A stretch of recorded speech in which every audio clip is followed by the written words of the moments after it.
Summer is almost here, and what a relief to let down our hair, so to speak.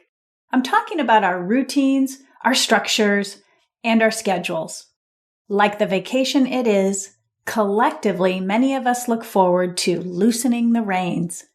But after a few weeks of summer, we start to get a little edgy as we notice our kids going to bed later and later, grazing all day, and hanging out with their social media accounts more than that sunshine. Today, I'm talking about tips for keeping kids healthy over the summer.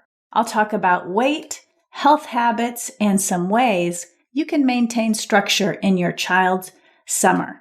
So let's get to it. Welcome to the Nourish Child Podcast, a show about childhood nutrition, feeding kids, and dealing with the ups and downs of growing a healthy child. Here's your host, registered dietitian and childhood nutrition expert, Jill Castle. Hey everyone, as the summer rolls in and school's let out, I wanted to explore the impact of summer on your child's health. I think it's easy to assume that summer has a positive impact on kids and their health, but that's not what the research tells us. In fact, the science indicates that summer can have a negative impact on children's health. I'll be reviewing the findings of a review article published in 2018 called The State of the Summer, a review of child summer weight gain and efforts to prevent it. I'm not going to take a weight-biased approach to this, but I do want to review some of their findings in this review study, and most importantly, summarize some of the things that you can do to make sure summer works in your child's favor. You can find the link to the review article that is in the show notes over at www.thenourishchild.com/136. Before I begin, I do have a few announcements to make. Number one, this is the last show of the season. I'll be taking a summer break over the next few months, just like I did last year. I've selected some of my favorite shows. I have provided a short update of them, and they will replay every 2 weeks until September. And that's when I'll be back. If you have some suggestions for shows or topics that you would like to hear about starting in the fall, please send me an email and let me know. I'll be happy to consider them. Number two, I'm hosting a live online interactive event for parents of children with extreme picky eating. It's called Nutrition for the Extreme Picky Eater. This is a 6-hour intensive workshop to be held on July 8th. It'll start at 10 in the morning Eastern Standard Time, and it will go to 4 o'clock in the afternoon. Yes, this is going to be a long one, but it is going to be very impactful with lots of interactive exercises, reflections, group work, and questions and answers, obviously. We'll be looking at the many reasons why extreme picky eating exists, the impact on children's health, how to optimize nutrition and feeding, from nutrients to bridging new foods, approaches that won't work and what does work, and you'll learn my step-by-step method to help kids try new foods. If you do attend, you'll get plenty of time to ask questions, but moreover, you'll learn how to best parent and feed your child with ARFID, or extreme picky eating, and the resources for getting more help should your child need it. You can read more about this event in the show notes over at thenourishchild.com/136. And number three, the last little announcement. Be sure to check out the shop over at thenourishchild.com. It's all done. You can continue to learn over the summer with my online classes, workshops, mini trainings, and booklets. You can go at your own pace. There's lots of stuff over there, plus all the articles on the blog and past podcast episodes. So take a look around. It's at thenourishedchild.com. And if you can't find what you're looking for, let me know. Okay, as I mentioned, I wanted to just quickly review the state of the summer, a review of child summer weight gain and efforts to prevent it. This was a 2018 publication that looked at the research spanning from 2007 to 2017, and it concluded that children in the United States gain weight more rapidly during the summer when school is not in session. They reviewed several studies, and I wanted to just summarize and comment on some of their general findings. They looked at elementary school kids and they looked at middle school kids. Both of these populations experience increases in weight gain or BMI measurements. Children who come from low income or ethnically diverse backgrounds are more vulnerable to weight changes during the summer. And these kids also tend to trim down during the school year. So a lot of these studies over the years have looked at the impact of weight over the summer, but some of the studies have compared what happens to these same children during the school year. There's only one study that showed a group of kids who actually benefited from summer break in terms of their weight, and those were white middle school kids living in the Pacific Northwest. We also know from some of this research that the high-risk groups, meaning kids from diverse backgrounds, diverse ethnic backgrounds, low-income kids, the school year has been shown to be protective against excessive weight gain and their overall health status. And we also know from these research studies that children who already carry extra weight are more vulnerable to gains over the summer. And furthermore, summer can reverse or even negate the positive influences of school programming, including daily physical activity. So that's sort of a brief summary of what this review article shows. What is it, though, about the summer that seems to be so problematic? And I think to summarize that in just a quick and digest it down, it's that the school routine and the structure goes to the wayside over the summer. And this loosening of the structure and the routine affects meals and snacks. It affects children's sleep, their physical activity, and their screen time. So let's dive into that a little bit. So what do we know about food in the summer as it pertains to children?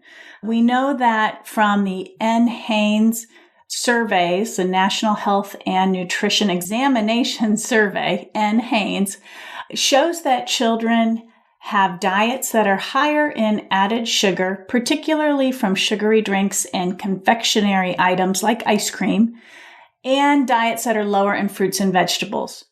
The National School Lunch Program serves these balanced meals, and they keep an eye on salt, sugar, fat, and calories. There's caps in place for all of those things. Without that balanced lunch, which for some kids, as you know, and you've heard on this show before, it's the only balanced meal they get during the day. Without that balanced lunch, the overall balance can get off, and perhaps more energy is consumed during the summertime from less desirable ingredients. Now, that's not proven. That's not cause and effect. These are observations made in the study. There's a lot of variables that can go into this.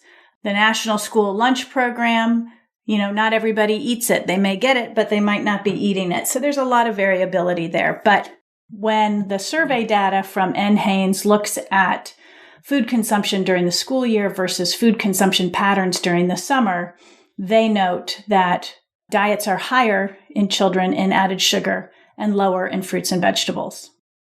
When we look at physical activity in the summer, the evidence suggests that kids are more active in warmer months, which is great, right? And that makes sense. I feel like I'm more active in the warmer months as well.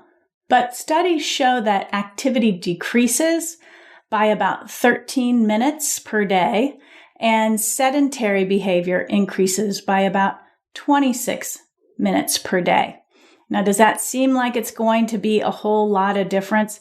Not really, but there are studies that have looked at the behavioral physical activity patterns of children, and this is what they've found. They also have found that if kids are in a camp situation, they're more active. That makes sense. But if they spend time in parent care, they're less active. I think it's important to look at this information, though, and think about what are the implications for children who are not able to attend camps? What about those with dual working parents, households that don't have access or the financial means to send children to camp? And what about those kids who live in higher temperature areas like Florida or Texas, where going outside in the summer is not very desirable and potentially dangerous for children? So we have to keep in mind that physical activity, which might be limited in the summertime, can be limited for a whole host of reasons. In terms of screen time and media use, not only does, using a lot of screens, meaning TV, your phone, computers, this contributes obviously to sedentary time because oftentimes we're sitting down when we're participating in the use of these things, but it also displaces physical activity, meaning that if you're sitting and watching screens or participating and interacting with screens, you're less likely to have the opportunity to get the physical activity that you need during the day. But we also know that studies show that screen time and media use is also associated with poor diet quality and sleep disruptions. We also know that food marketing through media channels is also likely to affect what kids choose to eat. In terms of the summer, a study of parents showed that screen time rules tend to be much more relaxed when school is not in session. Again, portability and accessibility is part of the issue, and this needs to be further studied because not everybody has access to screens and media, and that certainly can influence the findings of some of these research studies. When they look at sleep during the summer, sleep duration is shorter. In fact, there was a study of urban minority girls which showed that only half of them slept for the recommended 9 hours per night during the summer. We know that short sleep duration can alter appetite hormones, and this can impact a child's appetite, how much energy they burn during the day, and how their body responds to food. So, what does all of this mean? A lot of these things that get impacted by the summer, such as sleep and TV media use or physical activity, relates back to the structure that gets lost when school is let out. Structure becomes looser, and this definitely impacts all of these areas: food, sleep, media, time. And remember, when kids are in school, they often have structured, scheduled times for eating, structured, scheduled times for physical activity and recess, especially younger children. And they're on a more timed sleep schedule because the home routines are supporting the school day. I think what's important to think about as we interpret studies like this, I sort of think of these things like, what can we learn from this and use reasonably? And what do we need to think about and keep in mind in terms of the limiting factors around these studies? This episode is brought to you by The Nourished Child, the ultimate nutrition school for parents who want to raise good eaters. Kids change a lot. Their nutrition needs, eating habits, and food preferences do too. So much so, it can be hard to keep up. The Nourished Child helps parents get crystal clear on raising healthy kids who are good eaters. We've cracked the code on nourishing the whole child, whether you're raising a baby, a teen, or a child with health concerns. You'll find free resources, guides, tutorials, and programs to help you get the inside scoop on food and nutrients, positive food parenting, and building self-motivated, autonomous kids who enjoy all foods. The Nourished Child builds you up with nutrition and feeding know-how so you can confidently raise a healthy, happy child. Visit thenourishedchild.com today. So, again, I think we need to take it all with a grain of salt. Number one, some kids will naturally experience weight gain over the summer because they're growing. So weight gain is not necessarily unwanted or bad. It can be absolutely perfectly natural. So I think that's the first thing. Anytime we think about these studies that are focused on children and their weight, we need to really sort of tease out what is normally supposed to be happening. And growth is a normal process. And with growth, as you know, weight gain must occur. Must occur. I just want to say that again. We don't grow unless we gain weight when we're children. So weight gain must occur. We also can learn, though, from this study that structure that is so ingrained in the school day is very beneficial to children. And I've talked about this before on this show quite a bit, that kids do really well with structure. Not only, do they know what to anticipate and they know what to expect. You can see here structure around meals, structure around sleeping patterns, media use, physical activity can be beneficial for children. We can build more of this into our lives over the summer while also embracing the flexibility of being a little looser with schedules. If you feel that summer brings along some worry about eating and activity of your children, then that to me means you probably have room to build in a little bit more structure. Now, whether you decide to focus that structure on bedtimes or focus that structure on limiting media use, that's for you to decide because you know what's going on with your kids in your home. And I'm going to give you some tips on what to think about in those realms in a minute here. But I also want to say that we have to keep in mind that some kids are much more vulnerable to a lack of structure during the summer. And so we know from research, again, that kids who are already carrying more body fat are going to be more vulnerable to a lack of structure in the summer. We also know that Black and Hispanic kids, according to the research, and kids living in low-income areas are going to be more vulnerable to a lack of structure during the summer. So if you're listening to this and you fall into one of those categories, look around for summer day camps that can be community-based, free, or even very low cost. Because again, research shows that kids who participate in summer day camps are getting more structure. These camps tend to be focused on physical activity, and some of the schools are extending their school programs into the summer to increase access to the kids who really need it. So look around. Again, you might be a parent who can afford to send your child to summer camp. Awesome. Great for you. Then perhaps you want to do that so that you can include that kind of structure in your child's day. There may be some of you out there who cannot afford to send your child to a summer day camp. I would encourage you to look around at your community offerings. Look around for free or low-cost programs that your children could participate in.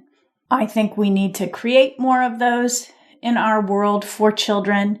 And I also think that, whatever you can do as a parent, given the environment that you live in and the accessibility that you have, creating a scenario where your children are able to get out and play, go to the park, go for a family walk, that is impactful as well.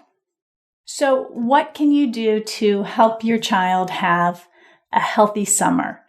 I think it's going to all hinge on the structure you put in place day to day. And this doesn't have to be rigid. It doesn't have to be scheduled out to the max, but you can certainly set some parameters and guidelines and do the easy things first. For example, 3 regularly timed meals a day. I preach about this all the time. Predictability in the timing means a lot for children. And so if you can keep that going throughout the summer, that's awesome. I care less about what you're offering because I believe children should be enjoying popsicles and ice cream and all that yummy stuff of summer.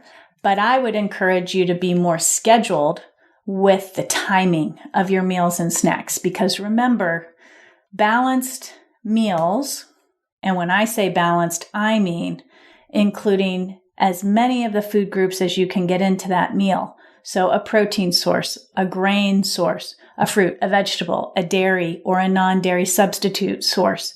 The more of those food groups you can get into a meal, the more balanced it is.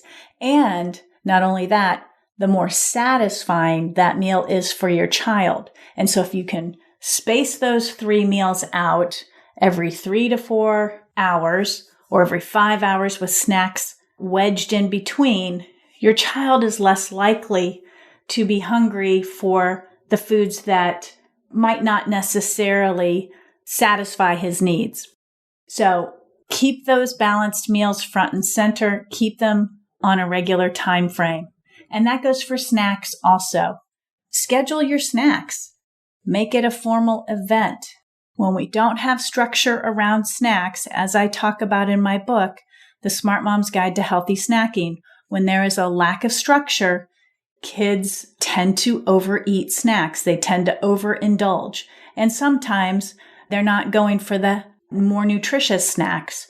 So the more structure you can build around snacks, meaning getting them regularly timed and giving choices, but being in charge of those choices, the better off you will be, or your child will be, around regulating his appetite, feeling satisfied, and being energized to do all that playing that is so aligned with summertime. Physical activity. If you can get your children outside daily, that's awesome. Go for an adult family walk with your children. If you have bikes, go on bike rides. If you have access to a pool or a lake or a beach, go swimming or just run around in the backyard with a hose. Free play in the backyard. I think free play is so important. I remember my mom, and I'm not encouraging you necessarily to do this, but when I was a kid, and I recognized things were very different back then, but when I was a kid, my mother used to basically kick us out at 4 o'clock after school, and during the summertime, kick us out after breakfast and say, go play. We lived in a neighborhood, so things were safe and there weren't really concerns around that. But her expectation was it's summer, you need to be outside. So I encourage you to encourage your children to play as much as they can play over the summer, to get dirty, to get smelly, to get muddy, to get sandy, just to sweat and be out of breath.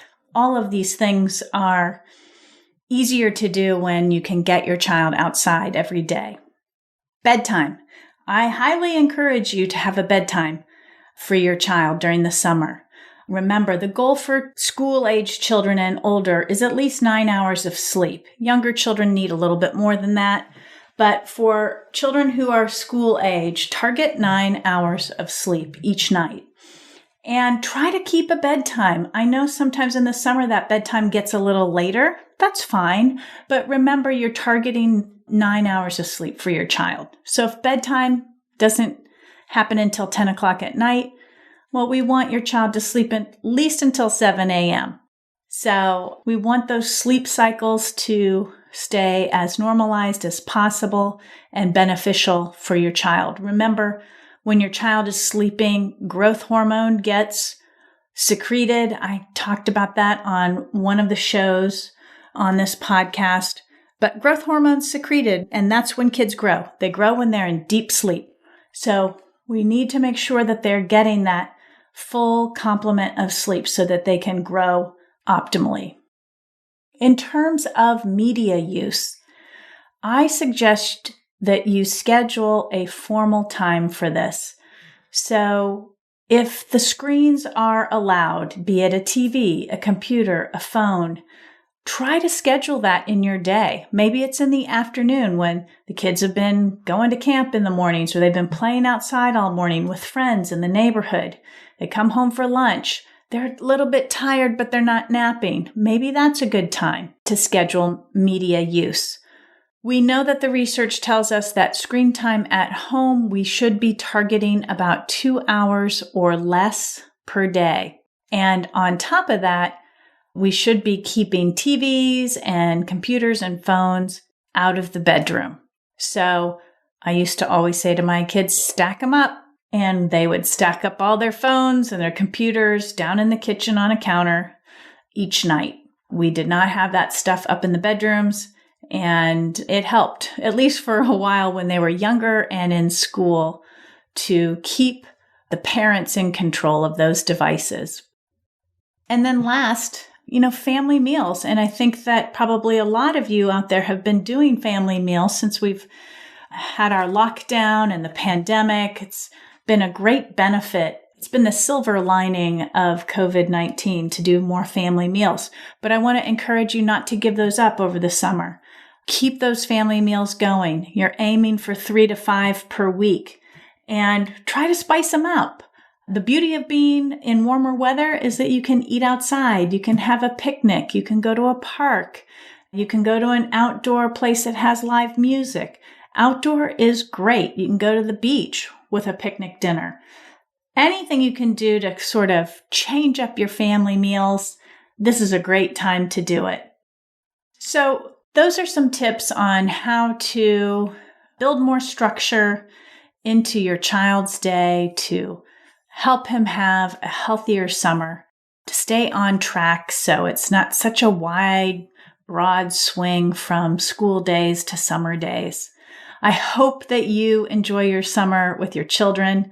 It's my favorite time of the year, and I will be back in September, as I mentioned. In the meantime, you'll hear a few of my favorite episodes airing every 2 weeks over the summer. Again, if you do have ideas for the fall, let me know.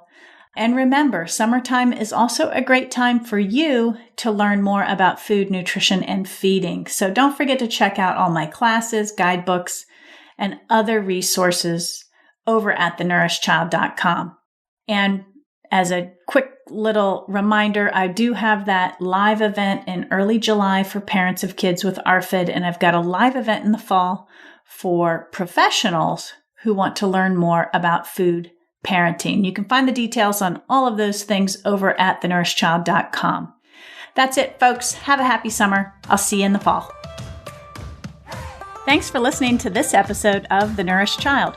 Now, here's what I want you to do next. If you haven't grabbed my free checklist, How to Nourish a Child, head over to www.thenourishchild.com and click on the show notes for this episode. This checklist is designed to give you a clear path and the steps you need to take to raise a nourished child inside and out. Also, if you love the show, I'd love for you to rate and leave a review on Apple Podcasts. Not only will this give the nourished child a boost, it will also help other parents find it. Now, let's wrap this up. I'm Jill Castle, and until next time, give that child in your life a loving squeeze today. Bye for now. Thanks for listening to the Nourished Child Podcast, where the #1 goal is to help you grow a nourished child inside and out.